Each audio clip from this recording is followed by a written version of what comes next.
بسم اللہ الرحمن الرحیم۔ السلام علیکم ورحمۃ اللہ وبرکاتہ۔ محترم ناظرین، اللہ رب العزت نے حضرت سلیمان علیہ السلام کو جنات پر بھی حکومت دی تھی۔ ایک مرتبہ سلیمان علیہ السلام نے ایک سرکش جن کو پکڑوا کر بلایا۔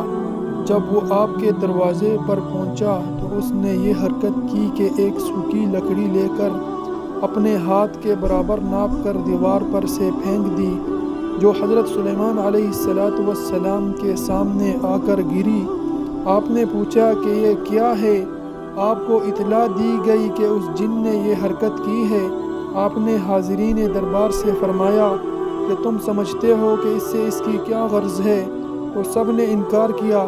سلیمان علیہ السلام نے فرمایا کہ اس نے یہ اشارہ کیا ہے کہ اب تو جو چاہے کر، جیسا کہ یہ لکڑی ہری بھری زمین سے نکلی تھی، پھر سوکھ کر بے جان ہو گئی۔ ایک ایسا وقت بھی آئے گا کہ تو بھی میرے سامنے ایسا ہی ہو جائے گا۔